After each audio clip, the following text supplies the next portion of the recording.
እንደምን አላችሁ ቅዱሳን? እግዚአብሔር ረድቶን ደግሞ ዛሬ ወደ ቆላስይስ ሰዎችን ምዕራፍ 3 እና 4 በአንድ ላይ እናያለን። እግዚአብሔር የቃሉን ደጃፍ እንዲከፍትልን ጸልዩልን እንዳለው ጳውሎስ የቃሉን ብርሃን ደጆች እንዲከፈቱልን እንጸልያለን። እግዚአብሔር ሆይ በኢየሱስ ክርስቶስ ስም እናመሰግናለን። ቃልህን መማር መልካም ነገር ነው። ከድምጽህ መስማት እጅግ የሚወደድ ነገር ነው። አንተን ማዳመጥ፣ በአንተ መመከር፣ አንተን መፈለግ እግዚአብሔር ሆይ እጅግ መልካም ነው። ስለ ስጋ ነገር አንፈልግህም። በላይ ያለውን እሹ ጌታ ሆይ፣ በላይ ያለኸውን ከሁሉ በላይ ሱፕሪም የሆንከውን ጌታ አንተን እንፈልግሃለን። በቃልህ ብራልን። ቃልህ የተሰበረን ይጠግን፣ ተስፋ የቆረጠውን ያለምልም፣ የተጎዳውን የታመመውን ይፈውስ። ቃልህ ኃይል አለው።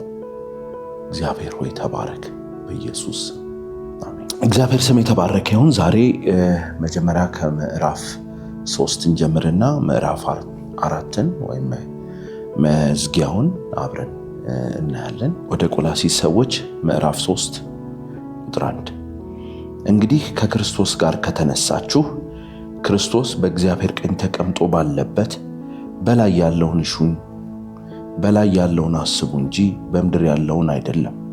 ሞታችኋልና ሕይወታችሁም በእግዚአብሔር ከክርስቶስ ጋር ተሰውሯልና ሕይወታችሁ የሆነ ክርስቶስ በሚገለጥበት ጊዜ በዚያን ጊዜ እናንተ ደግሞ ከእርሱ ጋር በክብር ትገለጣላችሁ።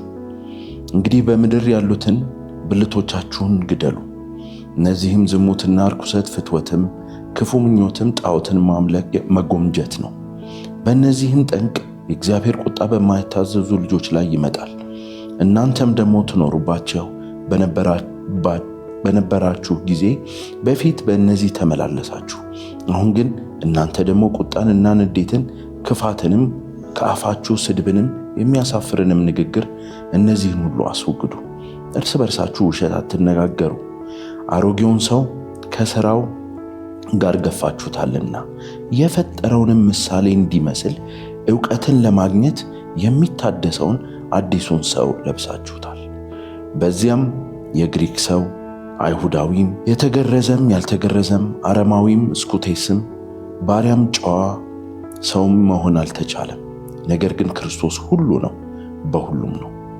እንግዲህ እንደ እግዚአብሔር ምርጦች ቅዱሳን ሆናችሁ የተወደዳችሁም ሆናችሁ ምሕረትን፣ ርኅራኄን፣ ቸርነትን፣ ትሕትናን፣ የዋህነትን፣ ትዕግስትን ልበሱ።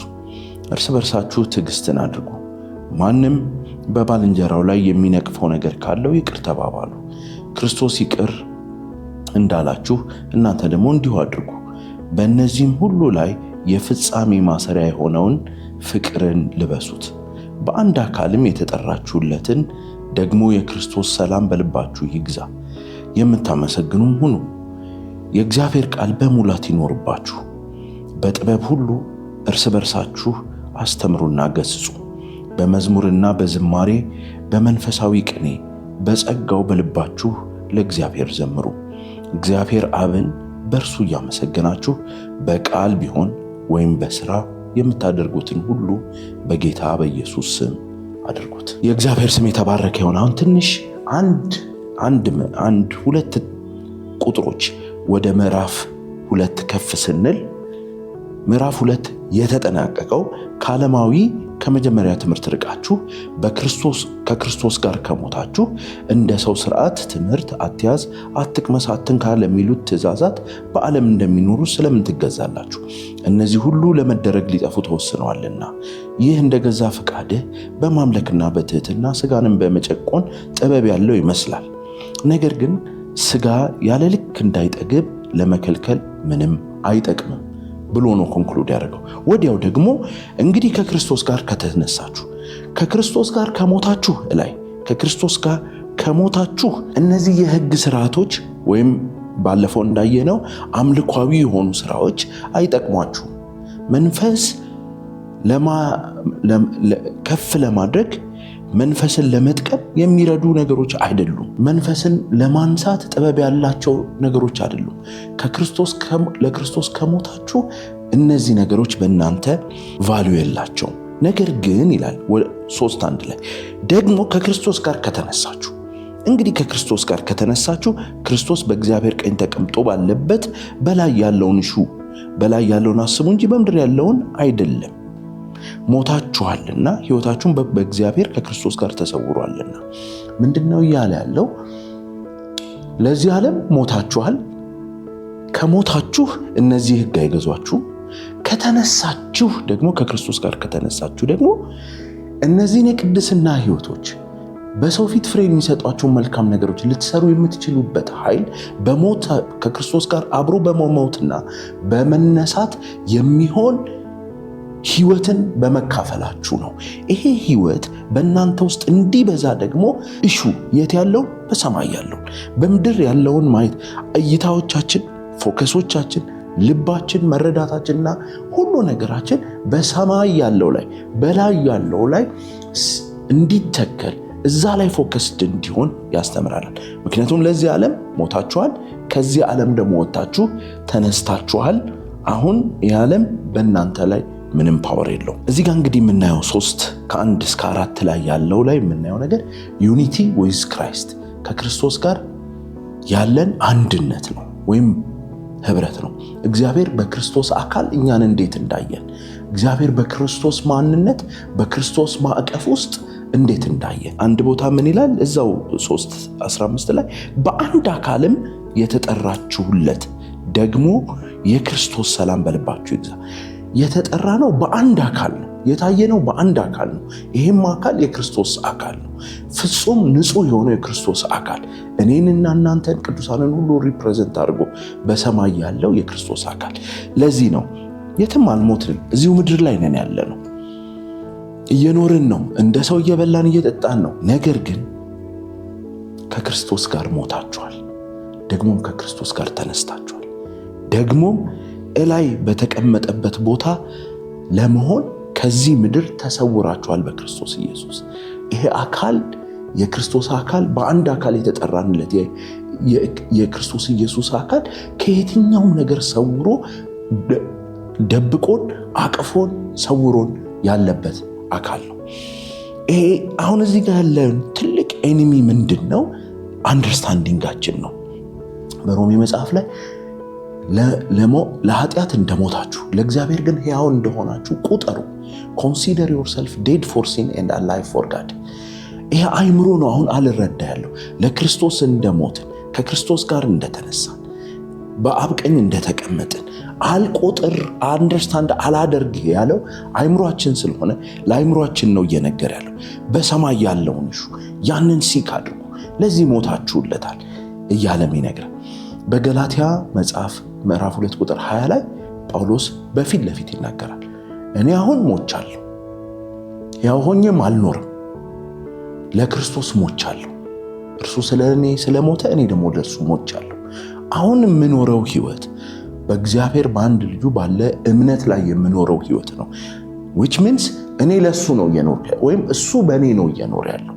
እኔ ሞቻለሁ። ሁለት ነገሮች በአንድ አካል ላይ ገዢ ሆነው ጌታ ሆነው ሊኖሩ አይችሉም። ጌታ ኢየሱስ ምን አለ? አንድ ሰው ለሁለት ባሪያ ለሁለት ጌታ ባሪያ ሊሆን አይችልም። አይዘር ክርስቶስን ነው ወይም ደግሞ ገንዘብን ነው አለ። ላይክዋይዝ በተለያዩ ማነጻጸሪያዎች በዚህ በውስጣችን ባለው ነገር እኔና ኢየሱስ በጋራ ገዢ የሆንንበት ህይወት ሊኖር አይችልም። ስለዚህ እኔ ልሞት፣ እኔ ልጠፋ፣ እኔ ልሰወር፣ ክርስቶስ ደግሞ በእኔ ሊኖር ይገባል። ስለዚህ እኔ ሞቻለሁ አለ። ሕያው ሆኜም አልኖርም፣ ክርስቶስ ግን በእኔ ይኖራል። ስለዚህ ይሄ ዩኒቲ ዊዝ ክራይስት የሚለው እውነት ከክርስቶስ ጋር አንድ መሆን፣ በክርስቶስ ውስጥ መደበቅ፣ በዛ አካል ውስጥ መግባት፣ መሰወር የሚለው ትምህርት ቢገባን ክርስቶስ የሰራው ስራ ለእኛ እንዴት እንደተቆጠረ ይገባናል። የእኛን ሪፕሬዘንት ያደረገው በአብ ቀኝ የተቀመጠው ኢየሱስ ለእግዚአብሔር ምን እይታ ሰጥቶታል? እኛ ሁሉ የታዘዝን እንደሆነ በአንዱ መታዘዝ ብዙዎች ጻድቅ ሆኑ እንደሚል መጽሐፍ አንድ የታዘዘ አለ ክርስቶስ ኢየሱስ። ያ የታዘዘ ክርስቶስ ኢየሱስ አንድ ነው የታዘዘው። ብዙዎች እኛ ያመንነው ሁሉ ግን ጻድቅ ሆነን ተቆጠርን። የኛ መታዘዝ አይደለም የተቆጠረልን። ዛሬ ጻድቅ ነን ብለን ስንናገር ታዘን አይደለም። የታዘዘ አንድ ብቻ ነው ያለው፣ ፍጹም የታዘዘ እግዚአብሔርን ደስ ያሰኘ፣ በእርሱ ደስ የሚለኝ የምወደው ልጄ እርሱ ነው የተባለለት አንድ የታዘዘ ጌታ ኢየሱስ ብቻ ነው ያለው። ስለዚህ የዛ ግን የኢየሱስ ክርስቶስ መታዘዝ ስናምን በዛ አካል ውስጥ ስለምንገባ በክርስቶስ የሚባለው ሕይወት ውስጥ ስንገባ የክርስቶስ ጽድቅ ለኛ ተቆጠረ፣ የክርስቶስ መታዘዝ ለኛ ተቆጠረ፣ የክርስቶስ የሰራው ስራ ሁሉ ለኛ ተቆጠረ። ሊቭ አሎን ሌላውን ከእርሱ ጋር ተሰቀልን፣ ከእርሱ ጋር ሞትን፣ ከእርሱ ጋር ተነሳን። አንዳች እርምጃ ሳና ከ2000 ዓመት በፊት የተከሰተን ታሪክ ዛሬ እዚህ ቆሜ ከክርስቶስ ጋር ሞቻለሁ፣ ከክርስቶስ ጋር ተሰቅያለሁ፣ ከክርስቶስ ጋር ሕያው ሆኛለሁ፣ ተነስቻለሁ እያልኩኝ የመናገር የእምነት ኃይል ሰጠኝ። የእግዚአብሔር ስም የተባረከ ይሁን። ይሄ ብቻ ግን አይደለም። ዩኒቲ ዊዝ ክራይስት ከክርስቶስ ጋር አንድ መሆን የኔን ኃጢአት ደግሞ እግዚአብሔር በእርሱ ላይ አየው። እርሱ ስለመተላለፋችን ደቀቀ፣ ስለ ኃጢአታችንም ተሸከመ። ኃጢአታችንና መተላለፋችን ኢሳይያስ 53 ተሸከመ። የኔ ኃጢአት ደግሞ እርሱ ላይ ትራንስፈር አደረገ። ይህንን ኃጢአት ተሸክሞ በመስቀል ላይ ጌታ ኢየሱስ ሰቀለው፣ ኃጢአቴን የወሰደልኝ። ይሄ ነው ዩኒቲ ዊዝ ክራይስት። ይሄ ካልገባን የክርስትና ቤዚክ የእምነት መዳን ሊገባን አይችልም ወንድሞች። ኃጢአቴን ወሰደው ከላይ ላይ እንደኔ ሆኖ መስቀል ላይ ወጣ። እኔ መሰቀል ሲገባኝ፣ እኔ መገደል ሲገባኝ የኃጢአት ደሞዝ ሞት ስለሆነ ስለሰራሁት ኃጢአት በውርስ ሆነ በማንኛውም ነገር ስለሰራሁት ኃጢአት መሞት የነበረብኝ እኔ ነኝ። እኔን ተክቶ ግን እርሱ ሞተልኝ። እንዲሁ ደግሞ መሞት ብቻ አይደለም፣ ተነሳና በአብ ቀኝ ደግሞ ጻድቅ ሆኖ ታየልኝ። ስለዚህ የታዘዝኩ በሱ መታዘዝ እኔ ታዛዥ ተባልኩ። በእግዚአብሔር ፊት እኔ የታዘዝኩ ተባልኩ፣ ጻድቅ ተባልኩ። መጽሐፍ ምን ይላል? እኛ በእርሱ ሆነን የእግዚአብሔር ጽድቅ እንሆን ዘንድ ኃጢአት ያላወቀውን እርሱን ስለኛ ኃጢአት አደረገው። ምን ማለት ነው? በእርሱ ስንሆን፣ በክርስቶስ ውስጥ ስንሆን፣ በጌታ ውስጥ ስንጠቀለል የኛ ጽድቅ አይደለም፣ የኔ ጽድቅ አይደለም ያን የሚታየው። ጻድቅ ነኝ ስላችሁ አንድ ሰው ይሄኛውን ሰው አይታችሁ አንተ ጻድቅ እንዴት ትሆናለህ ካላችሁ ዩኒቲ ዊዝ ክራይስት የሚለው ትምህርት አልገባንም ማለት ነው። ይልቁን እኔ በእርሱ ስሆን የእግዚአብሔር ጽድቅ ነው የታየው። የክርስቶስ ኢየሱስ የጽድቅ ስራ የእግዚአብሔር የጽድቅ ስራ ነው። ፐርፌክት ነው፣ እንከን የሌለበት ነው። እኔ ኃጢአተኛ ነኝ፣ በደለኛ ነኝ፣ ፈጽሞ በደለኛ ነኝ። አንተን ግን አምናለሁ፣ አንተ ስለ ኃጢአቴ ሞተሃል ብዬ ክርስቶስ ኢየሱስን ስቀበል በእርሱ ሆንኩኝ ማለት ነው። በእርሱ ስሆን ጌታን ሳምን ኃጢአቴን ተቀብሎ ወሰደው፣ ከኃጢአት ነፃ አረገኝ።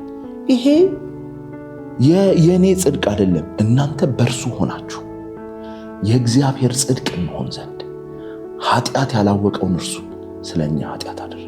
እኔ በእርሱ ስሆን ኃጢአት የሆነልኝ ኢየሱስ ኃጢአቴን ከኔ ገፎ እኔን ጻድቅ አድርጎ እሱ ኃጢአተኛ ሆኖ በመስቀል ላይ ሞቶ ደሙን አፍስሶ የከፈለልኝ እኔን ጻድቅ አደረገኝ። ግን ይሄ የኔ ጽድቅ ሳይሆን የእግዚአብሔር ጽድቅ ነው። እኛ በእርሱ ሆነን የእግዚአብሔር ጽድቅ እንሆን ዘንድ። ስለዚህ አሁን እኔ የእግዚአብሔር ጽድቅ ነኝ እንጂ የኔ ጽድቅ አይደለሁም። የእግዚአብሔር የጽድቅ ስራ ነኝ እንጂ የኔ ጽድቅ ስራ አይደለሁም። ስለዚህ የእግዚአብሔር ጽድቅ ስራ ደግሞ የክርስቶስ ኢየሱስ ሕይወት ነው።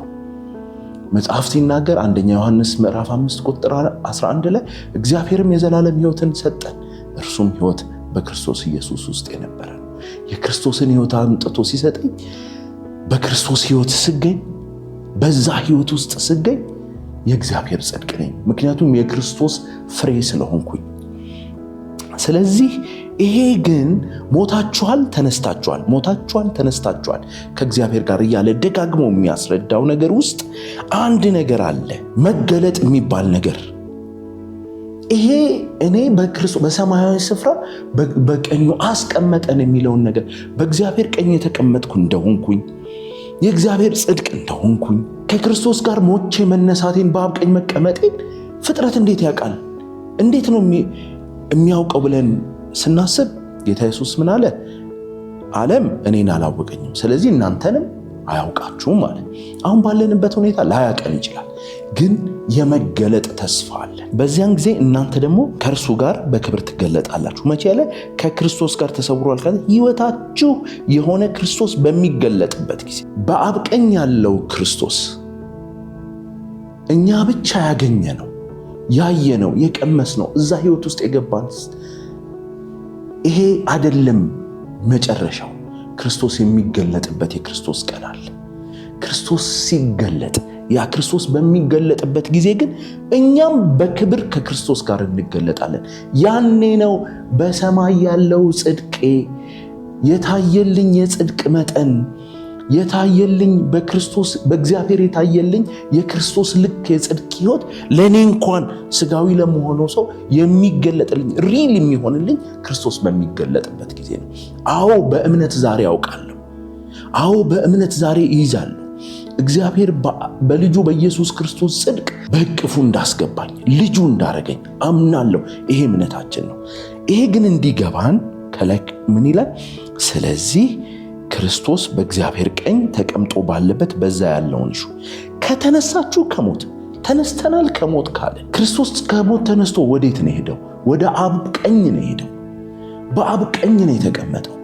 ስለዚህ እኛም ከተነሳን ከሞት ስራ፣ ከኃጢአት፣ ከብዙ ክፉ ነገሮች ከተነሳን ክርስቶስ በላይ ሄዶ እንደተቀመጠ ፍላጎቱም ልቡም ነገሩ ሁሉ በአብ ቀኝና በሰማይ እንደሆነና ወደዛው እንደሄደ እንዳረገ ጌታ እኛም ወደ ላይ አይኖቻችንን ልናነሳ ልባችን በሰማይ ወዳለው እንዲሆን በላይ ያለውን እሹ። ምክንያቱም የተነሳው ክርስቶስ በላይ ስለሆነ ተነስቶ ወደ ታች አላየም። ተነስቶ ታች ጉዳይ አልነበረውም፣ ወደ አባቱ ነው ሄደው። ስለዚህ እኛም ተነስተናል፣ ከክርስቶስ ጋር ሞተናል፣ ደግሞም ከክርስቶስ ጋር ተነስተናል ካልን በላይ ያለውን እንድንሻ በላይ ያለውን እንድናስብ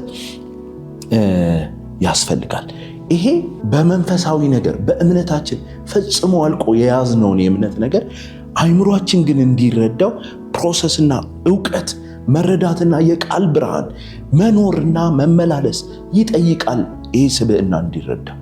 ስለዚህ ነው ሁል ጊዜ ሲክ በሰማይ ያለውን ያንን ሲፈልግ ከመንፈስ መስማት ሲፈልግ ወደ መንፈሳችን ሲነቃ አይምሯችን ሁል ጊዜ የሚያስበው ከመንፈስ ሲሆን ይሄ አይምሮ ይህንን አካል እየወረሰ መንፈሳችን እየወረሰ ጌታ ኢየሱስ እየወረሰ ይመጣል።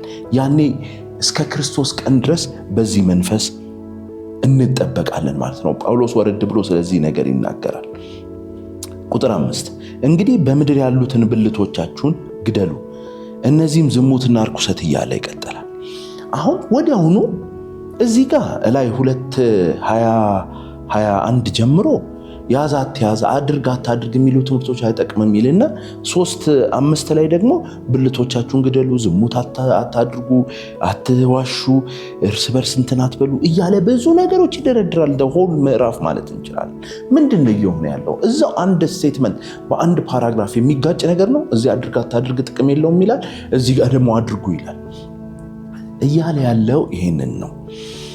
በላይ ያለው ይውላችሁ እንግዲህ በምድር ያሉትን ብልቶቻችሁን ሁሉ ግደሉ which means በላይ ያለውን እሹ ካለ በኋላ ለምድር ሙቱ ነው ያለው። ከምድር ጋር ትራንዛክት አታድርጉ ነው ያለው። ይሄ ግን ፊዚካል ዴዝ አይደለም። ይህንን አካላችንን የሚበላውን ምን የሚለውን የሚታጠበውን የሚሰራውን አካላችሁን ግደሉ እያለ አይደለም።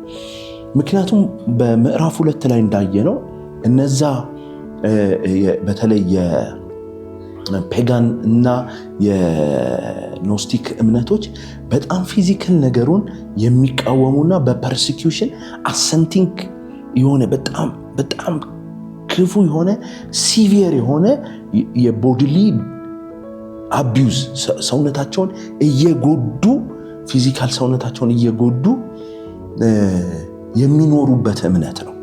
ስለሱ ነው እየተናገረ ያለው። እላይ ስለ ጣዖት አምልኮ ስለሚሆን ስራ ነው እየተናገረ ያለው። አምልኮታዊ ስለሆነ ፕራክቲስ ነው ምዕራፍ 2 ላይ እየተናገረ ያለው። እዚህ ጋር ግን እየተናገረ ያለው እንግዲህ ከተነሳችሁ ከክርስቶስ ጋር ሞቻለሁ ደግሞም ተነስቻለሁ ካለን ልቦናችሁና ሐሳባችሁ በላይ ያለ ይሁን። ከምድር ጋር ትራንዛክት የምታደርጉበት ከምድር ጋር ድሮ በጌታ ሳትሆኑ ትኖሩበት የነበረው ህይወትና ምልልስ አሁን በእናንተ ላይ ፍሬ አይኑረው ወይም አይምጣ እያለ ነው። which means አካል ብልቶቻችሁን ግደሉ ሳይሆን እሱ ማለት እየተናገረ ያለው ስለ ፕራክቲሱና ስለ ኃጢአቱ ነው። ስለ ዝሙት፣ ርኩሰት፣ ፍትወት፣ ክፉ ምኞትን፣ ጣዖትን ማምለክ፣ የሆነ መጎምኘትና በእነዚህ ጠንቅ የእግዚአብሔር ቁጣ በማይታዘዙ ልጆች ላይ ይመጣል። እናንተ ደግሞ ትኖሩባቸው በነበራችሁበት ጊዜ በፊት በእነዚህ ተመላለሳችሁ። አሁን ግን እናንተ ደግሞ ቁጣንና ንዴትን፣ ክፋትንም፣ ከአፋችሁ ስድብንም፣ የሚያሳፍርንም ንግግር እነዚህን ሁሉ አስወግዱ። እርስ በርሳችሁ ውሸት አትነጋገሩ። እንግዲህ በኤፌሶን መጽሐፍ ምዕራፍ 1 ጀምሮ ምዕራፍ 1 እና 2 ሜይንሊ ኦልሞስት ግን መጽሐፉ ሙሉ በክርስቶስ የሚለውን ህይወት ብዙ ያብራራል። በክርስቶስ የሚለው ህይወት በእግዚአብሔር ፊት ክርስቶስ እኛን ሪፕሬዘንት አድርጎ ወይም እኛን ወክሎ የሚኖርበትን ህይወት ውስጥ መታየት ማለት ነው። ስለዚህ የክርስቶስ ጽድቅ ለኛ የተቆጠረበት ያለ ኃጢአትና ያለ ነቀፋ ያለ ነውር ሆነን በእግዚአብሔር ፊት የቀረብንበት፣ ታዛዥ ሆነን የቀረብንበት፣ ፍጹም ሆነን የቀረብንበት፣ እግዚአብሔርን ደስ የሚያሰኙ ልጆች ሆነን የታረቅንበት የገባንበት ህይወት ነው በክርስቶስ የሚባለው ህይወት። ይሄ ማለት ክርስቶስ ነው የሚታየው፣ ክርስቶስ ነው ያለው፣ እኛ በእርሱ ውስጥ ተሰውረን ነው። ቆላሲስም ላይ ይህንን ያስተምረናል። ቆላሲስ 3 ላይ ግን ከ2 ጀምሮ ክርስቶስ በእኛ የሚል ደግሞ አዲስ መረዳት ያመጣል።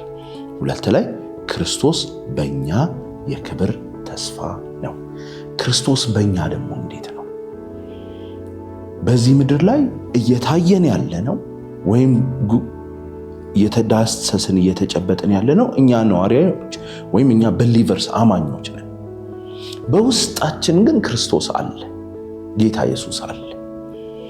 ይሄ ህይወት ደግሞ ዝም ብሎ ክርስቶስን ደብቆ ክርስቶስን ሳያሳይ ክርስቶስን ሰውሮ ኖሮ የሚያልፍ ኖሮ የሚጨርስ እንዲሁ ክርስቶስን በውስጡ ደብቆ የሚኖር ህይወት አይደለም። ወይም ደግሞ በባዮሎጂ እንደሚባለው ሲምባዮሲስ አይደለም። ሁለቱ ተስማምተው ሁለት ኤንቲቲስ አንዱ በአንዱ ላይ ለአንዳንድ ነገሮች ዲፔንድ እያደረገ እንዲህና እንዲህ ብሎ የሚኖር ህይወት አይደለም። ክርስቶስ በእኛ ያለው ህይወት እኛን ገድሎ ክርስቶስ ኢየሱስን ሊያሳይ፣ እኛን አጥፍቶ ጻድቅ የሆነውን ክርስቶስ ሊያሳይ የሚሰራ ህይወት ነው። ሁለቱ በየትኛውም አማልጋሜሽን አብረው ሊሄዱ አይችሉም። ለዚህ ነው 19 ላይ አሮጌውን ሰው ከስራው ጋር ገፋችሁታልና። አሮጌው ሰው ሳይገፈፍ፣ አሮጌው ሰው ሳይሞት፣ አሮጌው ሰው እኛ ሳንወገድ ውስጣዊው አዲሱ ሰው የጌታ መንፈስ የተነሳበት የጌታ መንፈስ ያለበት ውስጣዊው መንፈሳዊ ማንነታችን አዲሱ ሰው ሊገለጥ አይችልም። ሁለቱ ባሉበት ዘመን ሁሉ ባትል አለ። መጨረሻ ግን ውስጣዊው ሰው ያሸንፋል፣ አሸንፏል። ይሄ ግን አዲሱ ሰው ይሄ ግን ውስጣዊው አዲሱ ሰው እንደው ዝም ብሎ የሚቀመጥ ወይም ያለ ጉዝ አይደለም። ምን ይላል? የፈጠረውን ምሳሌ እንዲመስል ዕውቀትን ለማግኘት የሚታደሰውን አዲሱን ሰው ለብሳችሁታል። አሮጌው ሰው ሲገፈፍ የለበስነው አዲሱ ልብስ እንዲህ ነው። በዕውቀትና በፕሮሰስ በሂደትና በመለወጥ እየታደሰ ሪፎርምድ እየሆነ የፈጠረውን ምሳሌ ጌታ ኢየሱስን ሊመስል እግዚአብሔርን ሊመስል በዚህ ዘመን እየታደሰ የሚለወጠውን አዲሱን ሰው ነው የለበሳችሁት። እንደው ዝም ብለን ተነስቶ ዛሬ ተነስቼ ለብሼዋለሁ አዲሱ ሰው ነኝ ልንል አንችልም። የአዲሱ ሰው ባህሪ በመታደስና ዕውቀትን በማግኘት በዕውቀትና በብርሃን በእግዚአብሔር ፊት ባለ መረዳት የፈጠረውን ምሳሌ ሊመስል እግዚአብሔርን ሊመስል በዚህ ምድር የሚለወጥ የሚታደስ የሚያድግ ስብዕና ነው የአዲሱ ሰው። ስለዚህ አዲሱ ሰው እንዲያድግ ሮሜ 12 ላይ ምን ይላል? Do not be conformed to this world but be transformed by the renewal of your mind። በአይምሯችሁ መታደስ ተለወጡ እንጂ ይህንን ዓለም አትምሰሉ። ይሄ አዲሱ ሰው የሪፎርሜሽን፣ የሪስቶሬሽን፣ የመለወጥ ህይወት ያለው ነው። በእውቀት የሚቀየር ነው። በብርሃን የሚቀየር ነው። በጸሎት በመንፈስ የሚቀየር ነው። እነዚህን ግባቶች እያመጣንበት ትራንስፎርም እያደረገ ጌታን የሚመስል ህይወት ነው ራሱ ህይወቱ። ያ ህይወት እኛ ያለን አዲሱ ሰው ማለት ነው። ስለዚህ አዲሱን ሰው ስንለብስ ዛሬ በዛሬ ጻድቅ፣ ዛሬ በዛሬ ሁሉ ነገር የተከናወነልን፣ ሁሉ የሚታዘዝልን እንደ ጌታ ኢየሱስ ልንሆን እንደሆነ ማሰብ ሞኝነት ነው። ቢ ትራንስፎርምድ ባይ ዘ ሪኒዋል ኦፍ ዮር ማይንድ። ስለዚህ ይሄ አዲሱ ሰው የሚቀየረው፣ የሚገለጠው፣ የሚበራውና ወደ መታየት የሚመጣው በአይምሮ መታደስ ነው፣ በእውቀት ነው። እዚህ ጋር ደግሞ እንደሚለው ሮሜ 12 ላይ ቢ ትራንስፎርምድ ባይ ዘ ሪኒዋል ኦፍ ዮር ማይንድ። እዚህ ጋር ደግሞ የፈጠረውን ምሳሌ እንዲመስል ዕውቀትን ለማግኘት የሚታደሰውን አዲሱን ሰው ለብሳችሁታል። ስለዚህ ዛሬ በዛሬ ዱብ ብሎ ከሰማይ ወርዶ የሚመጣ ፐርሰናሊቲ የለም። አሁን በዚህ ዘመን በአይምሯችን መታደስ፣ በትራንስፎርሜሽን ኦፍ አወር ማይንድ ጌታ ኢየሱስን ልንመስል በዕውቀት፣ በብርሃን፣ በህይወት፣ በብዙ የጽድቅ ነገር ጌታ ኢየሱስን ወደ መምሰል ትራንስፎርም እናደርጋለን። ስለዚህ አሮጌውን ሰው ገፋችሁታል። አሁን በእናንተ ያለው አዲሱ ሰው ነው። አዲሱ ሰው ደግሞ አሮጌውን ሰው ገፎ አሸንፎታል፣ ከስፍራው ጥሎታል። አዲሱ ሰው ደግሞ የሚያድግ የሚለወጥ የፈጠረውን ምሳሌ እግዚአብሔርን እስኪመስል ድረስ በቲቶ ምዕራፍ 2 ቁጥር 11 ላይ ሰዎችን ሁሉ የሚያድን የእግዚአብሔር ጸጋ ተገልጧል ካለ በኋላ ዓለማዊ ምኞትን፣ ኃጢአትን ክደን እግዚአብሔርን እንድንመስል በዚህ ዓለም ያስተምረናል። እግዚአብሔርን መምሰል የሚባል ህይወት አለ በዚሁ ምድር ላይ ለሰዎች የሚገለጥ። ያስኪገለጥ ድረስ የአይምሮችን ትራንስፎርም እያደረገ በእውቀት እየዳበረ በመንፈስ እየዳበረ እያደገና ትራንስፎርም እያደረገ ይመጣል። ከክርስቶስ መምጣት ጋር ነው ግን የክብሩ ሙላት የሚሞላው። ክርስቶስ ሲመጣ ይላል እኮ በዚያን ጊዜ እናንተ ደግሞ ከእርሱ ጋር በክብር ትገለጣላችሁ። እዚህ ያለው የትራንስፎርሜሽን ሂደት እና የክርስቶስ መምጣት ሳይመልቴኒየስሊ የሚሰሩ ነገሮች ናቸው። በአንድ አካል ብለናል። ቤተክርስቲያን በተባለችው በዛ አካል የክርስቶስ አካል በሆነችው ቤተክርስቲያን ውስጥ ያቺ እንደ አንድ አካል ነው የምትታየው። ራሷ ደግሞ ጌታ ኢየሱስ ራሱ ነው። በዛች በቤተክርስቲያን ውስጥ ያለ የመለወጥ የትራንስፎርሜሽን በእውቀት የመዳበር አሁን የምንማረው የምናጠናው እግዚአብሔርን ቃል በእውቀት ከፍ እያለን እየተቀየርን ሄደን ይሄ ትራንስፎርሜሽን ሙሽራዋን ለክርስቶስ ለሙሽራው ብቁ አድርጎ እንዲያቆማት የሚያደርግ ለውጥ ነው። ስለዚህ ክርስቶስ ሲገለጥ በዛን ጊዜ የኛም መገለጥ የክርስቶስን መገለጥ በክብር ይሆናል። ያኔ ማንም የሚክደው አይሆንም። የእግዚአብሔር ስም የተባረከ ይሁን። በዚያም የግሪክ ሰው፣ አይሁዳዊ፣ የተገረዘም ያልተገረዘም፣ አረማዊም፣ እስኩቴስም፣ ባሪያም፣ ጨዋ ሰውም መሆን አልተቻለም። ይሄ አዲሱ ሰው በእነዚህ ዘርግ ካታጎሪ፣ በእነዚህ የሀብት ካታጎሪ፣ በእነዚህ የእውቀት ካታጎሪ ውስጥ ሊገባ አልቻለም።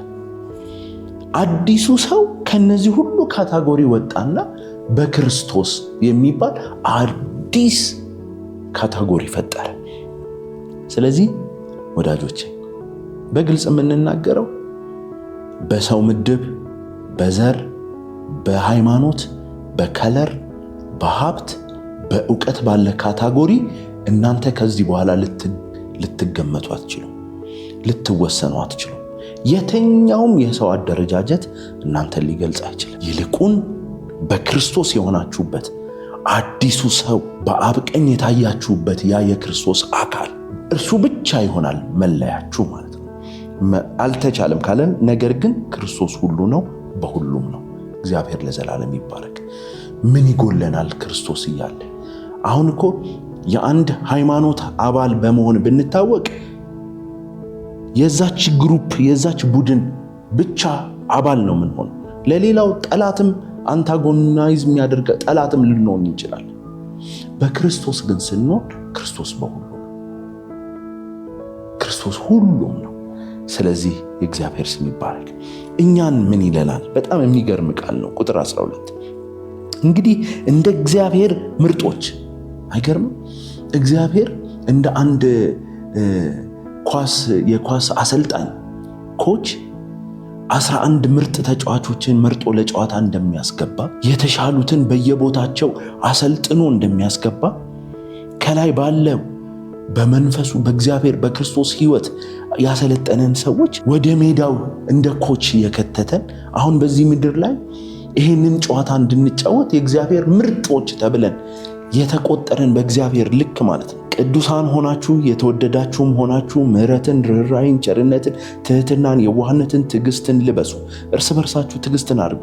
ማንም በባልንጀራው ላይ የሚነቅፈው ነገር ካለው ይቅር ተባባሉ፣ ክርስቶስ ይቅር እንዳላችሁ እናንተ ደግሞ እንዲሁ አድርጉ። በእነዚህም ሁሉ ላይ የፍጻሜው ማሰሪያ የሆነ ፍቅርን ልበሱት። የእግዚአብሔር ስም የተባረከ። እንግዲህ እግዚአብሔር ምርጦች ከሆናችሁ እግዚአብሔር መርጦ እንደ ኮች 11 ምርጦች ብሎ አንድ ኮች እንደሚያስገባ በዚህ ምድር ላይ እንድንጫወት እግዚአብሔር የመረጠን በዚህ ምድር ላይ እንድናሳይ የለቀቀን እዚህ ሜዳ ላይ ያስገባን ሰዎች አርፈን እንድንቀመጥ አይደለም። ይሄ በፕራክቲስ የሚገለጥ እንደ እግር ኳስ 11ዱ ተጫዋቾች ላበላብ እስኪሆኑ እስኪደክማቸው ድረስ ያንን ጨዋታ እንደሚጫወቱ የኛው የሚጫወቻ 11ዱ ተጫዋቾች ኮቹ እንዳስገባቸው እንዲሁ እንደሚጫወቱ ላበላብ ሆነው ደክመው እንደሚጫወቱ ሁሉ እንዲሁ ደግሞ እኛም በዚህ ምድር ላይ ስራ የሌለን ከንቱ ቁጭ የምንል ሳይሆን ታስክ ያለን ሰዎች ነንና የጨዋታው ሕግ ደግሞ ይሄ ነው። ቅዱሳን እንድንሆን፣ የተወደድን እንድንሆን፣ ምሕረት ያለን፣ ርኅራኄ ያለን፣ ቸርነት ያለን፣ ትህትና ያለን፣ የዋሆች እንደዚህ ሆነን ደግሞ የሁሉ ማሰሪያ ደግ መስለን እኮ እርዳታ ለሰው ልንሰጥ እንችላለን። የሁሉ ማሰሪያ ግን ፍቅር ከሌለን፣ ያለ ፍቅር ካደረግነው የዚህ የጨዋታ አሁን 11ዱ ሰዎች የሚጫወቱበት አይነት የጨዋታው ሩል ፍቅር ከሌለ አይሰራም። ስለዚህ ፕራክቲካሊ ስለሚገለጥ ህይወት ሲነግረን ክርስቶስ በእኛ የሚለው ህይወት ነው። ክርስቶስ በእኛ የሚለው ህይወት በመረዳት በእውቀት በበጎ ስራ በጸሎትና በመንፈስ እየበራና እየተገለጠ ትራንስፎርም እያደረገ እየታየ የሚሄድ ህይወት እንደሆነ እያብራራልን። ስለዚህ ወርዶ እነዚህን የጽድቅ ስራዎች እንድንሰራ በበጎ ስራ ሁሉ የበረታችሁ ሁኑ እያለ እንደሚመክረን ሁሉ በእኛ ውስጥ ያስቀመጠው ጸጋ የእግዚአብሔር ምርጦች ናችሁ። እግዚአብሔር መርጧችኋል። በ8 ቁጥር ቦታ ይሁን፣ በተከላካይ ቦታ ይሁን፣ በአጥቂ ቦታ ይሁን፣ በየትኛው በበረኛ ቦታ ይሁን ምርጦች ናችሁ። በቃ ለእግዚአብሔር ደግሞ የመረጠን ዝም ብሎ ሳሎን ላይ እንደሚቀመጥ አንቲክ ዕቃ ሊያስቀምጠን ሳይሆን እነዚህ ተጫዋቾች መተው እንደሚጫወቱ ሁሉ መተው ዋንጫ እስኪያሸንፉ ድረስ በርትተው እንደሚጫወቱ ሁሉ እኛም እስከ ሽልማቱ ድረስ እየበረታን በዚህ ምድር ላይ በእነዚህ ቅድም ባነበብናቸው ሕጎች እያለፍን ቅድም ደግሞ እንደነገርነው የፈጠረውን ምሳሌ ሊመስል በእውቀት የሚለወጠውን አዲሱን ሰው ለብሳችሁታል እንዳለ በእውቀት በእነዚህ ነገሮች ይህንን ሰው እንድናሳድገው ያስተምረናል። በአንድ አካልም የተጠራችሁለት ደግሞ የክርስቶስ ሰላም በልባችሁ ይግዛ። ይሄ ደግሞ ሌላኛው እንትን ነው። ይሄ በክርስቶስ የምንለው ህይወት አዎ የጽድቅ ስራ አለው። አዎ በቆሮንቶስ ላይ ምን ይላል መሰላችሁ? ጳውሎስ በጣም መንፈሳዊ እድገታቸው ዝቅ ብሎበት እናንተ አለ በክርስቶስ ከብራችኋል አላቸው። ከፍ ብላችኋል፣ ከብራችኋል አላቸውና እኛ ግን ስለ ክርስቶስ እንሰደዳለን አለ። ይሄኛው ህይወት ስለ ክርስቶስ ወይም ለክርስቶስ የምንኖረው አንዲት እርጉዝ ሴት በውስጧ ላለ ጽንስ ተጠንቅቃ እንደምትሰራ፣ ተጠንቅቃ እንደምታሳድግ፣ ተጠንቅቃ ደግሞ እስከሚወለድበትና እስከሚገለጥበት ድረስ ለሷ ሁሉን እንክብካቤ ለህፃኑ እንደምታደርግ ሁሉ ይሄኛውም ህይወት ለክርስቶስ የሚጠነቀቅና ክርስቶስ ተገልጦ በእኛ ህይወት እስኪታይ ድረስ የዛ አይነት ህይወት ያለው ህይወት ነው። አዎ ስደት ሊኖረው ይችላል። አዎ ሃርድሺፕ ሊኖረው ይችላል። የጽድቅ ህይወት ጳውሎስ እዚሁ ላይ ያለው ይሄን ነው አይደል? እኔ እንዴት እንደምጋደል ለዚህ እውነት እንደምጋደል ህይወቴን ደግሞ ያሳውቃችኋል። የተወደደ ወንድማችሁ እንዴት በመከራና እንዴት በእስር እንዳለው ስለ ክርስቶስ ይላችኋል። ስለዚህ በዚህ በአንድ አካል ግን በክርስቶስ ኢየሱስ እንዳለን ሁሉ ለክርስቶስ ስንኖር ስራ፣ ጭንቀት፣ መከራ ብቻ አይደለም ያለው። በጣም ይሄ ለክርስቶስ የምንሰደደው ህይወት ውስጣዊ ሰላምና ደስታ፣ እርካታና መንፈሳዊ ደስታ ያለው ነገር ነው። የእግዚአብሔር መንግስት እኮ አለ ሮሜ ላይ መብልና መጠጥ አይደለችም። ጽድቅ ደግሞም በመንፈስ የሆነ ደስታ ናት። ጽድቅ ህመም አይደለም፣ ስጋን ሊያመው ይችላል። ጽድቅ ግን ለመንፈስ ደስታ ነው፣ ሐሴት ነው። ይህም ህይወት ምን አለ? በአንድ አካልም የተጠራችሁለት ደግሞ የክርስቶስ ሰላም በልባችሁ ይግዛ። ፔኑ፣ መከራው፣ ስደቱ የጽድቅ ህይወቱ አይደለም ገዢ ሆኖ ህይወታችሁ ላይ የክርስቶስ ሰላም በልባችሁ ይግዛ። የክርስቶስ ሰላም ከሁሉ ይበልጣል። በፊልጵስዩስ መጽሐፍ ላይ አይምሮን ሁሉ የሚያልፍ የክርስቶስ ሰላም ልባችሁንና መንፈሳችሁን በክርስቶስ ኢየሱስ ይጠብቃል የሚለው ነገር ከመረዳት ቢዮንድ አንደርስታንዲንግ ከምናስበው የሚበልጠው የክርስቶስ ሰላም፣ ከእውቀታችን ከመረዳታችን በላይ የሆነ የክርስቶስ ሰላም፣ የእግዚአብሔር ሰላም በክርስቶስ ኢየሱስ ውስጥ የሚጠብቀን እሱ ነው። በክርስቶስ ውስጥ እንድንኖር እስከ ፍጻሜው በዛ በክርስቶስ ኢምብለም ውስጥ ማዕቀፍ ውስጥ ኖረን እንድናልፍ የሚያደርገው ይሄ ሰላም ነው፣ ከመረዳታችንም የሚያልፈው። ስለዚህ እዚህም ይግዛ የሚለው የክርስቶስ ሰላም ነው። ስለዚህ ወንድሞች፣ እህቶቼ፣ አማኞች ክርስቲያኖች ከየትኛውም ነገር በላይ ዕለት ዕለት የክርስቶስ ሰላምን በልባችን ያንን እረፍት ያንን ሐሴት ገዢ አድርገነው ነው መኖር ያለብን። ፐርሲኪዩሽኑ መከራው አይደለም፣ የክርስቶስ ሰላም እንደ ሙሉ ደስታ ቁጠሩት አይደለም ያለው ጴጥሮስ። አሁን ለጥቂት ጊዜ በልዩ ልዩ መከራ ብታልፉ እንደ ሙሉ ደስታ ቁጠሩት። ምክንያቱም በዚህ ሰላም በዚህ በሚገዛ ሰላም ውስጥ ስንሆን መከራው እንደምንም ነው የሚቆጠረው ማለት ነው። ከዛ በኋላ የምታመሰግኑ ሁኑ፣ የእግዚአብሔር ቃል በሙላት ይኖርባችሁ። እግዚአብሔር ስም የተባረከ። የእግዚአብሔር ቃል በሙላት ይኖርባችሁ። ኤፌሶን ላይ ስለ እግዚአብሔር ቃል ሲናገር the whole counsel of his word የቃሉ ሁለንተናዊ ምክር የተቆራረጠ ነገር አይደለም፣ ሁለንተናዊ ቃል።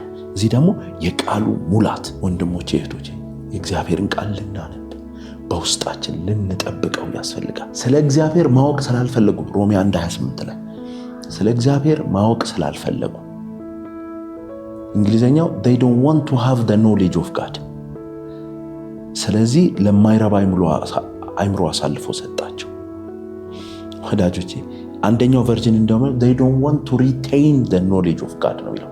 የእግዚአብሔር ቃል በውስጣችሁ ይኖር፣ የእግዚአብሔር ቃል በውስጣችሁ ይጠበቅ፣ ተጠብቆ ይኑር፣ ይብዛ፣ በሙላት ይገኝ። ከብዙ ነገር ያድናል የቃሉ መኖር ብቻ። ይሄ ቃል በውስጣችን ቢኖር ያ ጃጅመንት በእኛ አይኖርም። ሰዎች ይላል ሮሜ 1:28 ላይ ኢንኮንቪኒየንት ለባህሪያቸው ወደማይስማማው ነገር የሄዱት የእግዚአብሔር ቃል በውስጣቸው ስለሌለ ብቻ። የእግዚአብሔር ቃል በውስጣቸው በሙላት ስለሌለ ነው። እግዚአብሔርን ማወቅ ስላልፈለጉ ነው። ስለ እግዚአብሔር ያለ ዕውቀት በውስጣቸው በስቶ መቀመጥ ስላልቻለ ነው። ያንን ሁሉ ነገር በሕይወታቸው እንዲገለጥ ጃጅመንት ውስጥ የወደቁት። ስለዚህ የእግዚአብሔር ቃል በውስጣችሁ ሲኖር ሕይወታችሁ ይቀየራል። እግዚአብሔር በጎ ያለውን ነገር ነው የምናደርገው። ስለዚህ ክርስቶስ በእኛ ሲኖር የእግዚአብሔር ቃል በሙላት ሊኖርብን፣ የጽድቅ ሕይወት ሊኖርብን፣ የጸሎት ሕይወት፣ በኋላ ደግሞ እናየዋለን የዝማሬ እግዚአብሔርን የማወደስ ሕይወት እንዲኖረን ያስተምራል። ያው በጥበብ ሁሉ እርስ በርሳችሁ አስተምሩና ገስጹ፣ በመዝሙርና በዝማሬ በመንፈሳዊ ቅኔም በጸጋው በልባችሁ ለእግዚአብሔር ዘምሩ። እግዚአብሔር አብን በእርሱ እያመሰገናችሁ በቃል ቢሆን ወይም በሥራ የምታደርጉትን ሁሉ በጌታ በኢየሱስ ስም አድርጉት። እግዚአብሔር ስም ይባረክ። በመዝሙር ቢሆን በቅኔ ቢሆን እርስ በርስ በመማማር ይሁን በጸጋው በበጎ ሥራ በቃል የምንሰራውን በጎ ነገር ሁሉ በክርስቶስ ኢየሱስ ስም አድርጉት። ምክንያቱም ባለቤቱ በውስጣችን ያለው ክርስቶስ ነው። እኛ በራሳችን አንዳች ነገር ልናደርግ አንችልም። ይሄ በጎ ነገር ካለብን ያደረገው በውስጣችን ያለ የክርስቶስ ኢየሱስ ሕይወት ነው። ሚስቶች ሆይ በጌታ እንደሚገባ ለባሎቻችሁ ተገዙ። ባሎች ሆይ ሚስቶቻችሁን ውደዱ፣ መራራም አትሁኑባቸው። ልጆች ሆይ ይህን ለጌታ ደስ የሚያሰኝ ነውና በሁሉ ለወላጆቻችሁ ታዘዙ። አባቶች ሆይ ልባቸው እንዳይዝል ልጆቻችሁን አታበሳጯቸው። ባሪያዎች ሆይ በቅን ልብ ጌታን እየፈራችሁ እንጂ ለሰው ደስ እንደምታሰኙ ለታይታ የምትገዙ ሳትሆኑ በሥጋ ጌታቻችሁ ለሚሆኑ በሁሉ ታዘዙ። ለሰው ሳይሆን ለጌታ የምታደርጉትን ሁሉ በትጋት አድርጉት፣ ከጌታ የርስትን ብድራት እንድትቀበሉ ታውቃላችሁና። የምታገለግሉት ጌታ ክርስቶስ ነውና። የሚበድልም የበደለውን በብድራት ይቀበላል፣ ለሰው ፊትም አድሎ የለም። ይህንን እያለ ያለው ክርስቶስ በእኛ ወይም እኛ በክርስቶስ ወይም ደግሞ ላይ እንዳነበብነው ሞተናል፣ ለዚህ ምድር ሞተናል።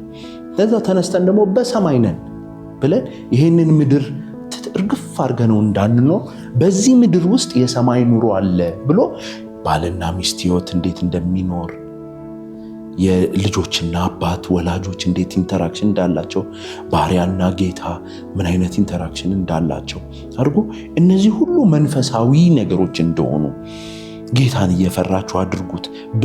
ለነዚህ ሁሉ አንድ ባሪያ ለጌታ ከልቡ በሚሰራው ስራ ይውላችሁ ምን ከጌታ የርስትን ብድራት እንድትቀበሉ ታውቃላችሁና።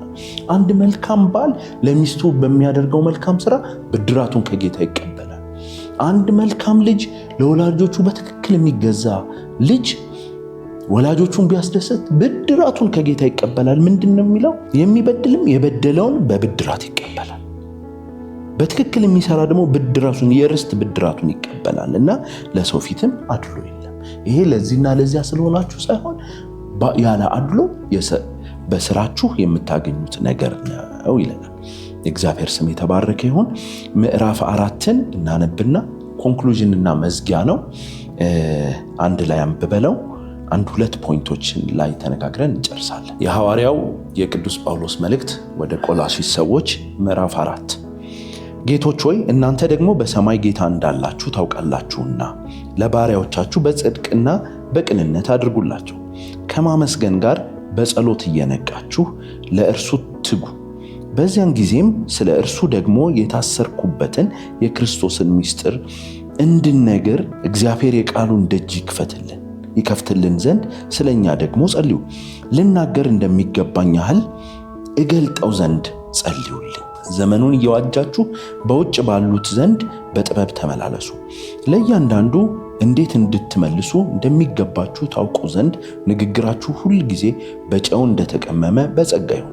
የተወደደ ወንድምና የታመነ አገልጋይ በጌታም አብሮኝ ባሪያ የሆነ ቲኪቆስ ኑሮዬን ሁሉ ያሳውቃችኋል። ወሬያችንን እንድታውቁና ልባችሁን እንዲጽናና ከእናንተ ከሆነው ከታመነው ከተወደደውም ወንድም ከአናሲሞስ ጋር ወደ እናንተ የምልከው ስለዚህ ምክንያት ነው። የዚህን ስፍራ ወሬ ሁሉ ያሳውቃችኋል። ከተገረዙት ወገን ያሉት አብሮ ከእኔ ጋር የታሰረ አርስጥሮክስ፣ የበርናባስም የወንድሙ ልጅ ማርቆስ፣ ኢዮስጦስም የተባለው ኢያሱ ሰላምታ ያቀርቡላችኋል። ስለ ማርቆስ ወደ እናንተ ቢመጣ ተቀበሉት የሚል ትእዛዝ ተቀበላችሁ። በእግዚአብሔር መንግሥት ከኔ ጋር አብረው የሚሰሩት እነዚህ ብቻ ናቸው። እኔንም አጽናንተውኛል። ከእናንተ ጋር የክርስቶስ ባሪያ ኤጳፍራ ሰላምታ ያቀርብላችኋል። በእግዚአብሔር ፈቃድ ሁሉ ተረድታችሁና ፍጹማን ሆናችሁ እንድትቆሙ ሁል ጊዜ ስለ እናንተ በጸሎቱ ይጋደላል። ስለ እናንተ በሎዶቅያም በኢዮራ ከተማም ስላሉት እጅግ እንዲቀና መሰክርለታለሁና። የተወደደው ባለመድኃኒቱ ሉቃስ ዴማስም ሰላምታ ያቀርቡላችኋል። በሎዶቅያ ላሉት ወንድሞችና ለንምፎን በቤቱም ላለች ቤተክርስቲያን ሰላምታ አቅርቡልን።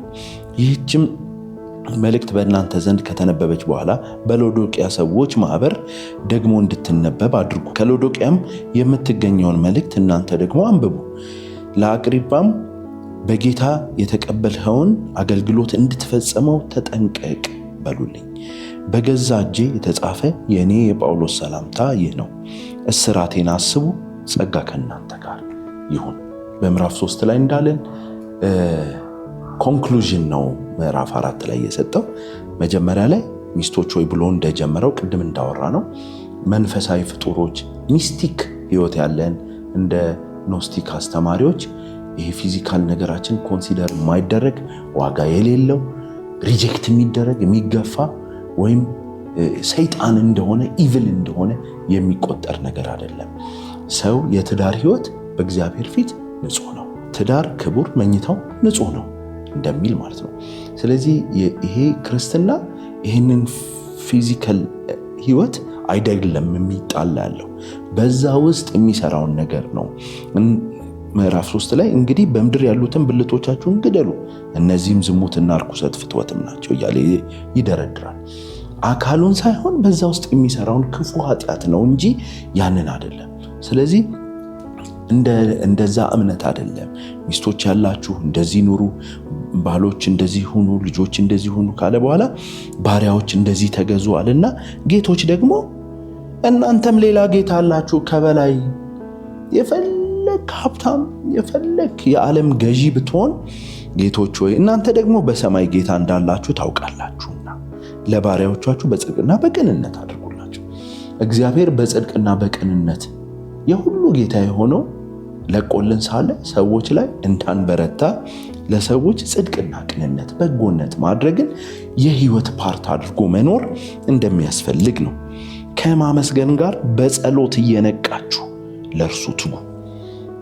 በቆላሲስ መጽሐፍ ላይ ጸልያለሁ ጸልይላችኋለሁ ብሏል። እንግዲህ እያወጣን ነው እነዚህ አትሪቢዩት ክርስቶስ በእኛ ያለውን ህይወት ወይም አዲሱ ህይወት የሚከብር የአዲሱ ህይወትን ነገር የሚያጎላውና የሚያሳድገው እነዚህ ነገሮች ናቸው። ቃሉ በሙላት በእናንተ ዘንድ ይኑር፣ ለበጎ ስራ ሁሉ የበረታችሁ ሁኑ። እዚህ ጋር ደግሞ በጸሎት አይደለም ከማመስገን ጋር በጸሎት እየነቃችሁ ለእርሱ ትጉ፣ በዝማሬ በምናምን በቅኔ ከዛ ደግሞ በጥበብ እርስ በርሳችሁ በጥበብ ሁሉ እርስ በርሳችሁ አስተምሩና ገስጹ፣ በመማማር በመገሳጸጽ ይህ አዲሱ ሰው ትራንስፎርም እያደረገ የሚገለጥበትን ህይወት ለዚህ ትጉ። ስለዚህ የክርስቲያን የህይወት ካራክተሮች ናቸው እነዚህ። መጸለይ፣ ቃሉ በሙላት እንዲገኝበት፣ የጽድቅ ህይወት ምን ይላል? ዘመኑን እየዋጃችሁ በውጭ ባሉት ዘንድ በጥበብ ተመላለሱ።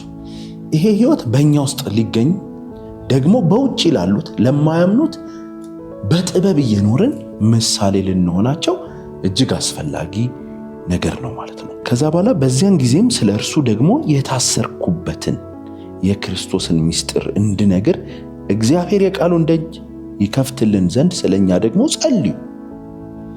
ምንድነው እያለ ያለው? ስለሱ ታስሬያለሁ አለ። ስለሱ ታስሬያለሁ። ለምን? ስለ እግዚአብሔር ዕውቀት፣ ስለ የክርስቶስ ምስጢር ስለሆነው ነገር፣ ስለምናገረው ነገር፣ ይህን ምስጢር ስገልጥ፣ ይህን ምስጢር ስለመናገሬ ታስሬያለሁ። ግን I want more የቃሉ ደጅ እንዲከፈትልኝ የበለጠ ምን ይላል?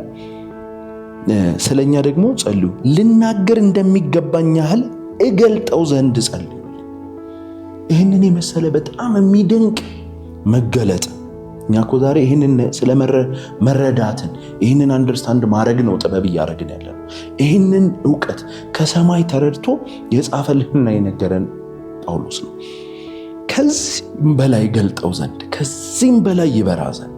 ምክንያቱም ባለፈው አነበብነው ምዕራፍ 1 ላይ ምን ይላል? የጥበብና የዕውቀት መዝገብ ሁሉ በእርሱ ዘንድ ነው ይላል። ጥበብ የሆነው መዝገብ የሆነው ሁሉ ነገር በውስጡ ፓክድ የሆነው ክርስቶስ ኢየሱስን ስለሆነ ያንን እገልጠው ዘንድ በደንብ አብራራው ዘንድ ከዚህ በላይ ፍንትው አድርጌ አስተምርነ እገልጠው ዘንድ የእናንተ ጸሎት ያስፈልገኛል። ስለዚህ ወዳጆች የእግዚአብሔርን ቃል ለማስተማር፣ ለመግለጥ፣ ለማብራት ለሚጥሩ ሰዎች ጸሎት ያስፈልጋቸዋል። ልንጸልይላቸው ያስፈልጋል። የቃሉን ደጅ እንዲከፈትላቸው አይደል? የቃሉ ደጅ እንዲከፈትልኝ ይህንን ሁሉ ብሎ እኔ ገብቶኛል፣ እኔ አውቀዋለሁ፣ እኔ ምናምን አላለም ጳውሎስ። የቃሉ ደጅ ይከፈትልኝ ዘንድ። ይህ እንግዲህ የመጨረሻው ሌተር ነው፣ የመጨረሻው ደብዳቤ ነው። በመረዳት ደረጃ በጣም ጥልቅ የተባሉ ነገሮች ናቸው ኤፌሶንና ቆላሲስ ላይ ተጻፉት።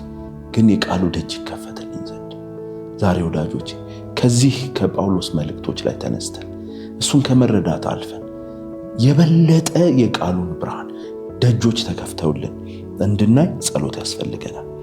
ቁጥር 5 ዘመኑን እየዋጃችሁ በውጭ ባሉት ዘንድ በጥበብ ተመላለሱ።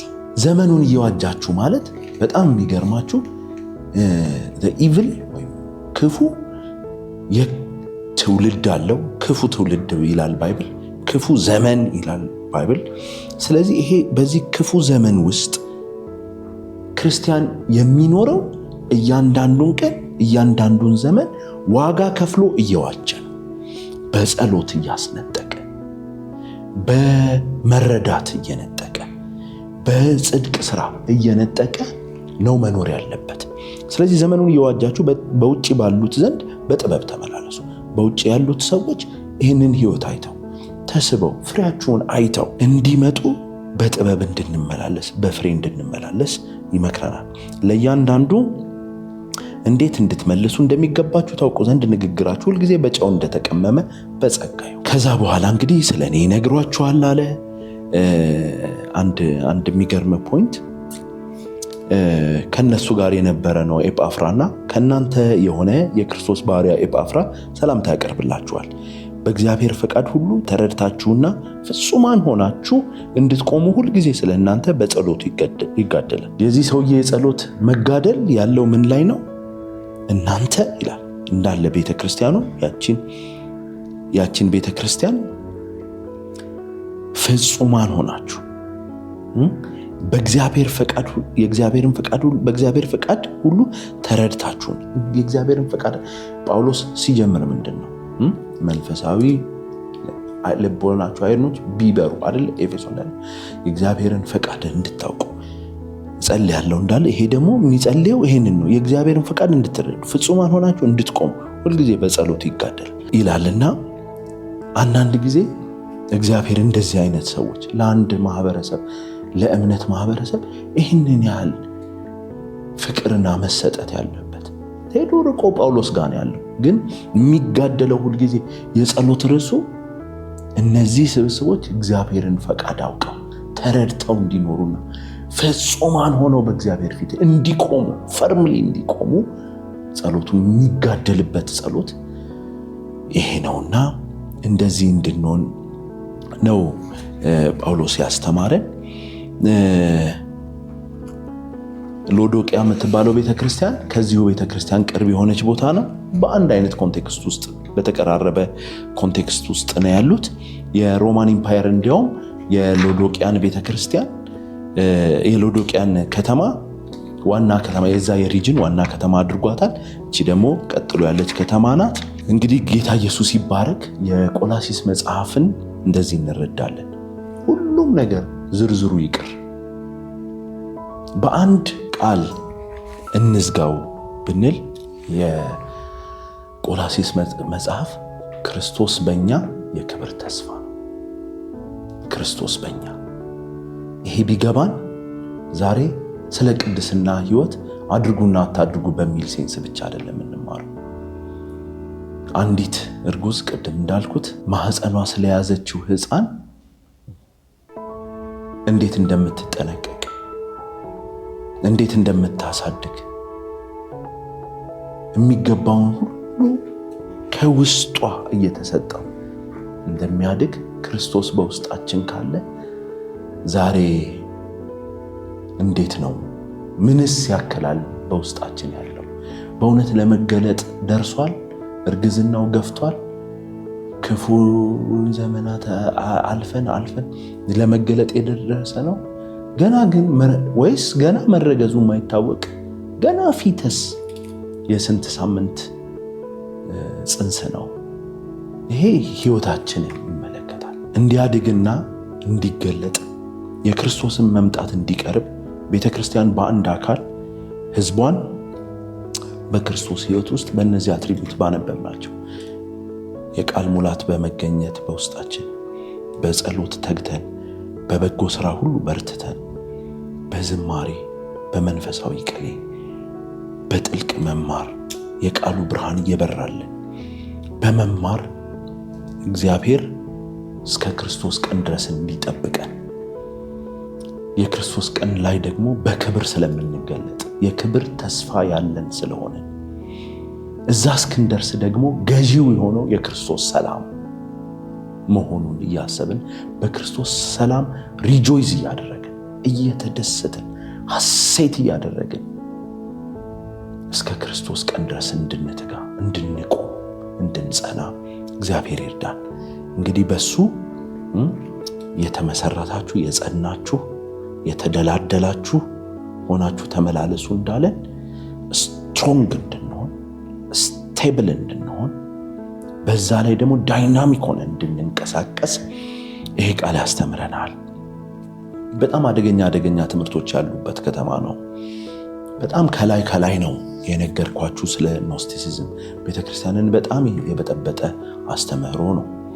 የፔጋን እምነቶችና ፕራክቲሶች በቤተክርስቲያን ውስጥ በብዙ እየገቡ ነው። አሁን ልጠቅሳቸው በማይገባ በሚዲያ ሊጠቀሱ በማይገቡ ቤተ እምነት ውስጥ ያሉ ስጋን የመበደል የሚመስሉ ስጋን የመጨቆን ወይም የጽድቅ ስራ የሚመስሉ በጣም አሰቃቂ ነገሮች ክርስትና ውስጥ የሌሉ ሐዋርያቶች በሙሉ በግፍ ተገደሉ እንጂ ራሳቸውን ትናላሉ። ስጋዬን እጎሰማለሁ ያለው እንኳን ውስጣዊውን ነው። ግን እንደዚህ አይነት አሴንቲክ ፕራክቲስስ ሲቪየር ቦዲሊ ፕራክቲስስ ከየት እንደመጡ የማይታወቁ ዛሬ ቤተክርስቲያን አንዳንድ ቤተክርስቲያን ውስጥ የምናያቸው እነዚህ ነገሮች በሙሉ ከአምልኮ ጋር ግንኙነት ያላቸው የኖስቲክ አምልኮ የሆኑ የፔጋን አምልኮ የሆኑ ሲሆኑ ደግሞ ክርስቶስ ላይ የሚጨምር ይህ መጽሐፍ በአንድ ቃል ቢገለጥ ክርስቶስ በቂ ነው፣ ክርስቶስ ከሁሉ በላይ ነው በሚል ቃል ይደመደማል። የቆላሲስ መጽሐፍ ክርስቶስ ላይ መጨመር ከዚህም መሰብሰብ ኤክሌክቲክ ሆኖ መሰብሰብ የአማልክት ብዛት መሰብሰብ የግሪክ ወይም ሄሌኒስቲክ አመለካከቶች አሁንም በዚህ ዘመን የሚታዩ ክርስቶስ በቂ ያልሆነባቸው እንትናንም የሚጨምር መንፈስ አስተምሮቹ ወደ ቤተክርስቲያን የገቡት ከነዚህ ነው። ጳውሎስ ሲከራከር የቆየው እነዚህ አስተምሮቶች ኢንፊልትሬት አድርገው እንዳይገቡ ነው። በመጨረሻም የጁዳይዝም ትምህርት ስለመገረዝ፣ ስለ ስጋ ነገሮች፣ ስለ ሰንበት ማንም አይወቀሳችሁ። አሁን የጁዳይዝም በአዲስ አካል በአዲስ ኪዳን ውስጥ ያለንን። ስለዚህ ክርስቶስ ከሁሉ በላይ ነው። የመለኮት ሙላት በሰውነት የተገለጠበት ነው። የጎደለው ነገር የለም። ክርስቶስ በእርሱ ደግሞ ሆነን እኛ ተሞልተናል። ክርስቶስ የሞላን ሰዎች ነን። እኛ ከክርስቶስ የበለጠ ስፋት ሊኖረን አይችልም። እግዚአብሔር የሰራን የልባችን ስፋት ትልቅ ስለሆነ ይህም የእግዚአብሔር ስራ ነው። ክርስቶስ ሞልቶታል። we don't need anything ምንም የምንፈልገው ጭማሪ የለንም። ይሄ ነው እንግዲህ የቆላሲስ መጽሐፍ ክርስቶስ ከሁሉ በላይ ነው። ክርስቶስ የሁሉ ሴንተር ነው። ክርስቶስ በሁሉ ቀዳሚ ነው። የሁሉ ራስ ነው። ደግሞ በፍጹም በቂና ከበቂ በላይ ነው። ሳፕሊመንት ወይም ጭማሪ ድጋፍ አይፈልግም ኢየሱስ። ይሄ ኢየሱስ በውስጣችን ያለው ግን በእውቀት ትራንስፎርም ያደርጋል፣ ያድጋል፣ ይገለጣል በክብር ከክርስቶስ ኢየሱስ መገለጥ ጋር። ጌታ ኢየሱስ ይባርካችሁ። ይሄ ተስፋ ያለን ሰዎች ነን። በዚህ ተስፋ እንጸናለን፣ ፍቅርን እንይዛለን፣ በእምነት እንኖራለን። መጀመሪያ ሲጀምር እንዳለው ተስፋ እምነትም ፍቅርን በእናንተ ተገኝቷል እንዳለው በእናንተ ስለዚህ ተስፋ በክብር ከክርስቶስ ጋር ስለመገለጥ ተስፋ ሁል ጊዜ በልባችሁ ይሁን። የክርስቶስ ሰላም ከእናንተ ጋር ይሁን። በፍቅር ተመላለሱ። የሁሉ ማሰሪያ በሆነው በፍቅር ሁሉን ነገር አድርጉት። በእምነት ይህን ስራ እንስራ። ዛሬ ባይታይ ተስፋ የምናደርገው ነገር ሲገለጥ የምናምነው ነገር ይገለጣል። የጌታ ስም የተባረከ ይሁን። ጌታ ከእናንተ ጋር ይሁን። በሌላ መጽሐፍ ደግሞ እንገናኛለን። ጌታ ይባርካችሁ። አሜን።